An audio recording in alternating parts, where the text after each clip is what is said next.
আমি জামাতের আমির সাহেবকে নিজে বলেছি যে, "ভাই তো আমার তো আসলে টাকা-পয়সা নেই। আমরা একটা ভালো কাজ করব। এখানে অর্থনৈতিকভাবে আপনাদের একটু সাপোর্ট লাগবে যতটুকু পারেন।" আজকে পর্যন্ত জামাত একটা ৪ আনা পয়সা দেয় নাই। ৪ আনা পয়সা আমার প্রতিষ্ঠানকে দেয়নি।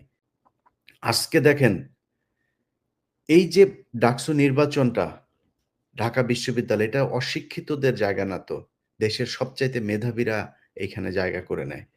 সেই মেধাবীদের এখানে আপনি যদি নাকি টিকে থাকতে চান, আসলেই মানুষকে আকৃষ্ট করতে চান, ভাই কাজ করতে হবে। কথা বইলা চাপাবাজি কইরা তো আপনি সেখানে করতে পারবেন না।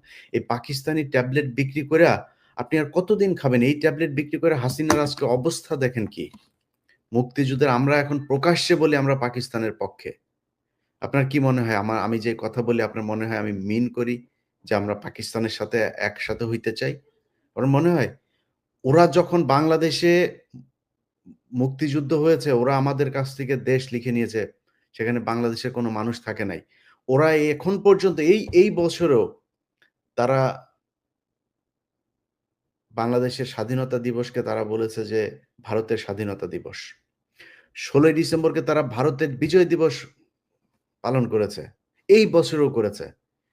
সেই সুশীলরা কোথায়? যারা দেশপ্রেমিক, আমরা পাকিস্তানের পক্ষে কথা বললে যাদের গায়ে জ্বলে, পাকিস্তান জিন্দাবাদ। সারা জীবন পাকিস্তান আমাদের পাশে থাকবে। ভারত মৃত্যুর আগ পর্যন্ত এই দেশের শত্রু আছে, শত্রু ছিল, শত্রুই থাকবে। সো আমাদের পাকিস্তানের সাথে সুসম্পর্ক রাখা খুব জরুরি। পাকিস্তান বলে দিয়েছে যে, "তোদের এই যে আমাদের যেই নিউক্লিয়ার যা আছে এগুলো সব তোদের। ভাই দিয়া দিব তোদের। যা যখন দরকার হবে।" এবং গ্যারান্টি দিলাম আমি ইলিয়াস হোসাইন সেই দিন পর্যন্ত বেঁচে থাকি অথবা মারা যাই।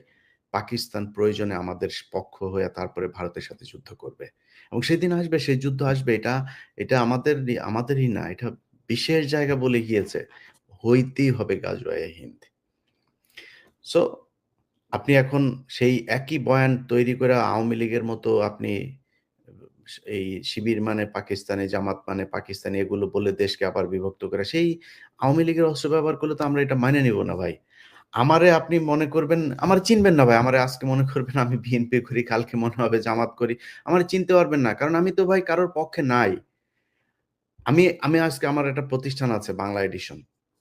এই বাংলা এডিশন দেখেন, আমি প্র আপ যা বলছি প্রকাশ্যে বলছি। আমি জামাতের আমির সাহেবকে নিজে বলেছি যে, "ভাই বাংলা এডিশন" একদম সেই শুরুতেই বাংলা এডিশন শুরু করেছি। তো আমার তো আসলে টাকা-পয়সা নেই। আমরা একটা ভালো কাজ করব। এখানে অর্থনৈতিকভাবে আপনাদের একটু সাপোর্ট লাগবে। যতটুকু পারেন আপনাদের বিভিন্ন প্রতিষ্ঠান নিয়মতান্ত্রিকভাবে যেভাবে বিজ্ঞাপন দেয়, দিয়েন।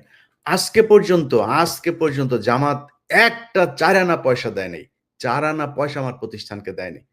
এখন এটার জন্য আমি জামাতের বিপক্ষে মানে একটা ন্যায্য বিষয়কে কি আমি জামাতের বিপক্ষে বলব? যেটা ন্যায্য এটা আমাকে ন্যায্য বলতে হবে।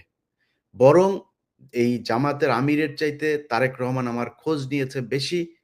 তার সাথে আমার যদি মানে ঘনিষ্ঠতা বলেন আমিরের চাইতে এর সাথে আমার সম্পর্ক তারেক রহমানের সাথে অনেক বেশি।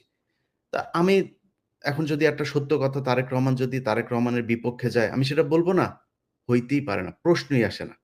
সেই কারণে আমি বলেছি যে, "ভাই দেখেন, সামনে নির্বাচন, এই ডাকসু নির্বাচন এটা কিছুই না। সামনে নির্বাচন, সেই নির্বাচনে যদি মনে করেন বিরানী আলমদেরকে দিয়েই আপনাদের হবে তাইলে হোক কোনো সমস্যা নাই। বিরানী আলমদেরকে দিয়েই চালান। তো যদি মনে করেন আমাদের প্রয়োজন আছে, তাইলে ভাই আমাদের আপনাদের কাছে ব্যক্তিগত কোনো চাওয়া পাওয়া কোনো কিছু নাই। কোনো অর্থনৈতিক সুবিধা দেওয়া লাগবে না ভাই। একটা জায়গায় ঠিক রাখতে হবে। এই দেশে বাংলাদেশ যে ১৯৭১ সালের যে ঘটনা সেইখানে ইন্ডিয়া এবং আওয়ামী লীগের যে বয়ান ওই ন্যারেটিভ থেকে বের হয়ে আসতে হবে। এগুলি শরীরের মধ্যে হিট করে।